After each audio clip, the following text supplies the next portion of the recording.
Hello rafiki yangu, nikupongeze kwa siku njema ya leo ambayo Mungu amekupa, lakini pia hongera kwa kufikisha kuweza kufika mwezi wa pili mwaka huu, mwaka 2025, na najua Mungu ameandaa mambo mazuri kwa ajili ya maisha yako.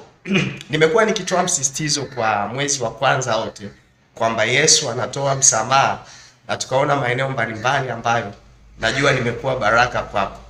Na katika mwezi huu wa pili ningependa niweke msisitizo kwamba katika kitabu cha Marko Yesu ameonyesha kutoa uhuru.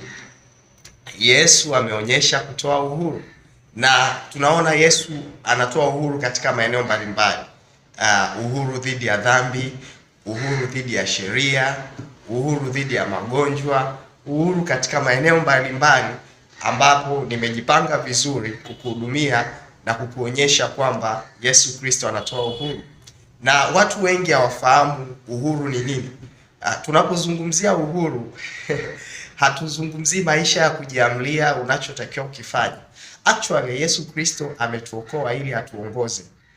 Kwa hiyo uhuru una demand responsibility.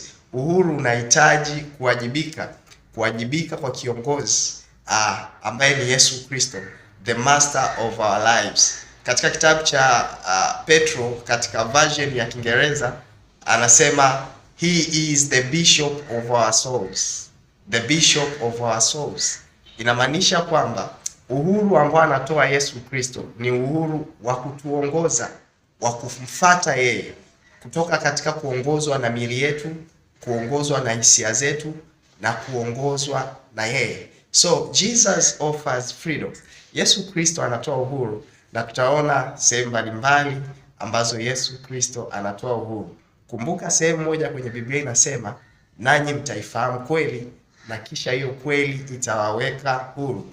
Yesu Kristo ndiyo njia ya kweli na uzima, na kwa kumfuata yeye tunakuwa na uhuru kutoka kwenye mambo mbalimbali ambayo yanautesa ulimwengu. Mungu akubariki sana, na kumbuka tu kwamba Mungu ni pendo na ndani yake hakuna hofu. There's no fear in love.